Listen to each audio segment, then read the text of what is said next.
Hello everybody, Sharon's just nipped out for a bit, so I figured I would grab the camera and have a bit of a go at doing the old spiel for our adverts and for promoting the material that we're doing. And so at the minute, as you know, we're doing a lot on the Landlord's Ultimate How-To Guide and the training course that we're putting together as well. Well, I suppose our launch date's pretty close. It's less than a fortnight away now. So we've got the manual all packaged up. We've sold quite a few of them as well, which is really good stuff, because obviously when you first do something like this, you don't really know who's going to buy it. But we had some great feedback, so we're really happy about that. We've I suppose I just wanted to show you a bit about what's in the manual, because it's kind of quite hard, isn't it, when I'm looking at my computer there, because that's where you see it normally, isn't it, over on Facebook and stuff. But it's kind of quite hard to get a feel, I think, for what's in it. So this is the manual. Okay, we've had all this nice binding made.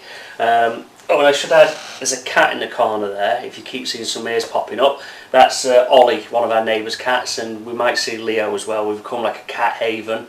During lockdown, they seem to kind of like to escape their houses and come here. So yeah, just in case you see the ears wandering around at the bottom of the screen, you know what there is. So the manual it's all colour. There's a lot of colour in there, and we've got a little bit about us, which is, as it says on the tin, it just tells you kind of about me and Sharon and our history. You can see that there. And then flicking through, we've got sections on getting yourself ready, so about getting yourself ready for renting the property, and also getting the property ready for being let out, because there's always a surprising amount to do. And I suppose it took us a long time to systemize it, and also it took us a long time to realise some stuff needed systemizing. And that only really come about, I suppose, when we started employing people and you realise that things which were really obvious and inside your head just wasn't really obvious to other people. So we've put together these checklists here, or there rather, sorry, everything's backwards. And then also instructions that accompany it, and it goes like that all the way through the manual. So we're talking about ensuring you've got the correct property insurance, making sure that if it was a residential property, it was previously maybe your principal residence, you need to make sure that you tell the lender that you're going to be renting it out and things like this. We've put a load of pictures in, so we've got lots of pictures from our own stock, including this one here, which is of my Uncle Mike building one of the houses on our favourite estate, and I always quite like that picture. We've got loads of useful links as well. So here, for example, we've got one to the BCIS the calculator, which is basically something that's done by the Royal Institute of Chartered Surveyors to make sure you're not underinsured on your property and to make sure you have adequate levels of insurance.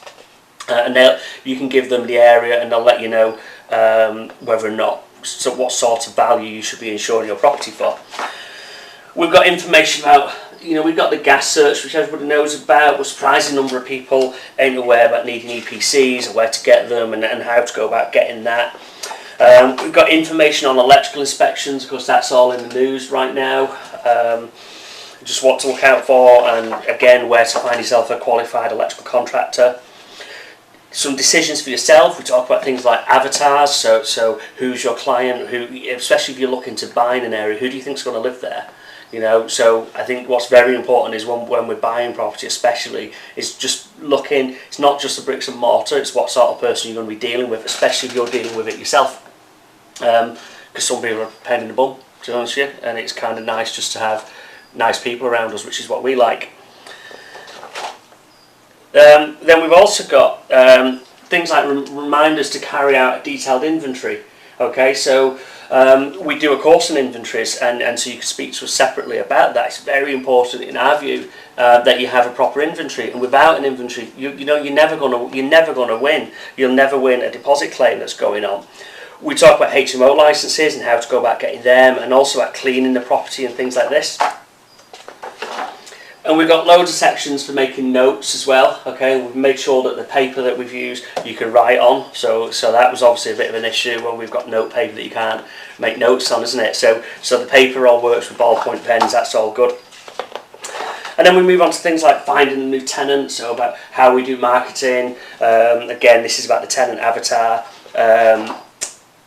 Different places that you can list and things like that, and some really useful tips on listing, how to deal with phone calls and things like not giving out your personal phone number. It seems great at the beginning when people want you and people need you, but actually before very long you get really annoyed when they're ringing you at like midnight, 1, 2 o'clock in the morning. All of those things have happened to us. We talk about viewings and making sure you're safe on the viewings and things like that. What else have we got? Ignore the pings. That's Sharon trying to get hold of me. She must know I'm on the camera. Yeah, we've got some safety tips about carrying out the viewings, making sure people know where you are and things like that. I've got a cat trying to distract me now as well. He's up on the coffee table. I don't know what he's doing. He thinks he lives here. We've got loads and loads. I've got over 20 different pro formas and things like that. So we've got daft things that you might not think about needing, like application forms. If you're managing property and you're managing several properties, you end up with loads of people calling you, and so you can very quickly lose contact with them. You can suddenly find that great lead that you had, they've not called you back, and maybe you've just misplaced their contact details. So we always get everyone to fill an application form in, and there's some relevance with that as well for when you go to progress the application. So we get them to sign to give us permission to run references and credit checks and things like that on them. What else we've got? We've got loads of pro formas. We talk about following up references, and a really important thing which lots of people don't like doing themselves, which is referencing tenants. So we've got a whole section on that as well, on how to basically follow up and check that people are who they say they are, and that to really reduce your chances that you're going to get one of the bad ones. I think processes which are followed thoroughly, we very, very rarely have issues. There's no reason why you can't do the same. We talk about credit reports and also what we look for in credit reports, because that's not always very clear to people. It's not just about high scores, which although that is nice. Depending on your demographic, for example, very often we're just happy to see that they've not got a CCJ and that the credit report confirms they are who they're claiming to be. We talk about offering them the property. That's important, making sure that, have we got a process to offer it? Do we all agree what day we're going to move in? We don't want people making themselves homeless, so we have a process to make sure they know to only move on a certain day. We've got deeds of guarantees in here as well. So if you're dealing with like mum and dad are standing as guarantor, then you've got the documentation here that you need. And there's loads more. I'm just whizzing through. We're looking about deposits and systems for managing deposits. Again, if you've only got 1 or 2 properties, maybe it's sort of okay just doing it when you remember. But you know what? I've got mates where they've gone on and managed their properties on their own. And when they've moved out, they've needed to do a deposit claim, and they phone me up, and I could tell straight away they forgot to send a deposit away. They've been sitting on it for 2 years, they've got a property they're not happy with, they've got rent that's owed, and worse than that, they're having to give the deposit back. It's all about systemising it and making sure it's scalable. And also, probably if you're like us, most people got into property because really what we wanted passive income. And of course what we quickly find is it's not very passive at all, is it, unless we've got someone like us managing it, and that's not always possible. You might not be in our catchment zone, you might have a burning desire to do it on your own. We've got lots and lots of things to remember when people move in as well. So there's documentation you've got to issue, there's orders of documents you've got to issue, making sure you're getting the gas certificate in there before you sign the contract, the specified information relating to the tenancy, you've got to sign all of that. You make sure you're doing this stuff, guys. Whoa, I'm getting out of breath going through it. We've got loads of information about preparing the contracts as well. Sharon's great with contracts. So if you've got questions about contracts, you need to be asking that on our phone call, on our Zoom conference on the 11th of August. It'd be a great chance to perhaps raise that. Where else have we got? We issue fire risk assessments as well. We've got documents that we give people about what to do in the event of a fire. And a lot of it, some of it you don't have to give, but it's sort of book covering for if it goes wrong. So we've got other documents where we're asking about condensation and advising people what to do, so that it's in the contract, but actually it's very hard for them to come back later and claim they weren't aware of it because they sign specific documents about key problems that we've seen happening over the years. I'm not even halfway through, folks, as well. So I'm on page 69 and I've been skipping loads and loads of pages. We've all got an obligation to check the tenant's ID and make sure, it's wise anyway, to make sure that the person who's living in your house is who you think they are.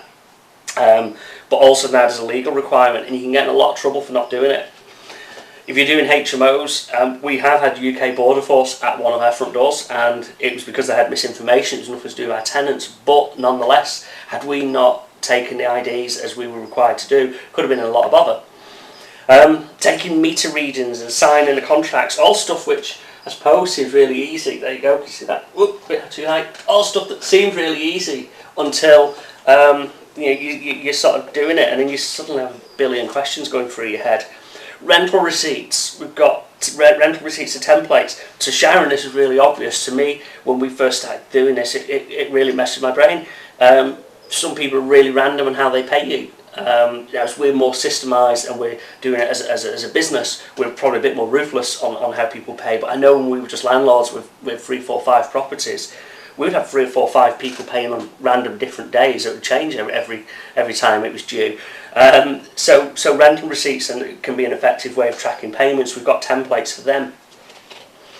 We've also got, what else we've got? The articles of tenancy. So that's like a little check that we have, making sure that we're getting it right and making sure we're issuing all the stuff we wanted to issue. Because again, sometimes you might be a little bit nervous on the day. You might not be really at ease talking to people. You might be dealing with foreign people, or some people almost control a room when you move in because they ask you like a billion questions and they don't stop. Worse than me, they don't stop talking. And for those people, it can really throw you out of kilter a bit. So a checklist is very, very good. We have things like house rules that we give for all of our tenants, and again, I always describe that to the tenant as like a sane world contract. It's like the world was saying all we'd need is a house rules and an agreement for how much rent to pay, and so it's kind of a nice little subtle way of getting people to kind of toe the line, because nobody reads the contracts as a reality of it. We all know that. We probably get like less than 1 in 10 people who actually bother reading. Where are we up to? We're up to page 80 now, and we're still going. Some more note pages. We've got information like things like taking meter readings. How many people forget to take meter readings when they move in? Informing the council, making sure your liability for the bill ends. All of that's really important stuff. Do you have adequate builders insurance? What else have we got? Taking copies of ID. Some stuff's repeated, but that's because in the real world, as well as we realised when we were setting this down, very often in different circumstances, the opportunity to do different things happens at different times. The opportunity to take a copy of somebody's ID might appear at several points in the series of events that you're doing. We've got guys. We have an app where we're able to officially confirm that their ID is genuine, but most people won't have access to that. So it's also about taking a copy of the original when they move in and remembering to do that, and archiving it. You're handling people's personal data, so do you have the relevant systems in place for that? Are you registered with the ICO, the Information Commissioner's Office? I didn't know you had to do that. Sharon told me, and she'll tell you as well. We'll both tell you, because she's taught me lots of stuff over the years. We've got effective tenancy management here. We're looking at, again, just tracking your rental payments, managing your fire safety responsibilities, especially if you're HMO landlords, PAT testing, all of these things, staying on top of the gas certificates. It gets surprisingly difficult as your business scales. We've got dealing with late rental payments. That will always happen. As everybody knows, probably the highest yields are made when you're dealing with the lower ends of the market. By default, very often you're dealing with more chaotic people, or people who are more likely to have cash flow problems. So there's a lot really of what we do is about managing people's own finances, really, and staying on top of their financial situation and making sure that they get little gentle reminders when their rent's a day or two late. And if you're leaving it like 2 weeks, sends out the impressions and you don't really need the money. So again, systems. Carrying out maintenance checks, rent protection insurance, which is perhaps in these COVID times are really interesting. We've got some good policies in that, actually. If you want to have a chat with us, we can set you up really good insurance even for your HMO tenants. We've got maintenance visits and keeping friendly with the tenants, but the word's always friendly, not friends. So, be nice to them. I've got guys who I'm sure I could go for a beer with, but ultimately it's business, isn't it? And we don't want to cross that line, because we never know at what point we need to maybe ask them to leave a property, or there's a debt problem, and it's important, I think, that the relationship's right there. We've got, where else? So we've got some more here on pat testing, some more on gas safety records and maintaining records. We've got every certificate we've ever had for 15 years. We keep them all, so we can always demonstrate.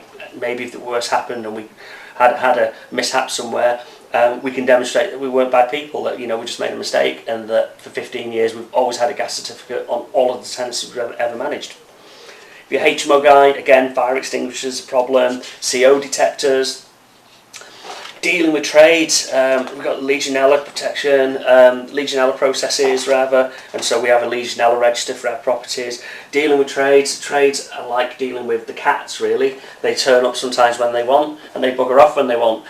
So again, we need to be managing them, and it's great to be working with guys that you can trust. We've got a whole list of guys who I would rather wait and kind of till they're available than just call some random guy at the phone book. Or whatever people do these days, because 9 times out of 10 you're going to have problems.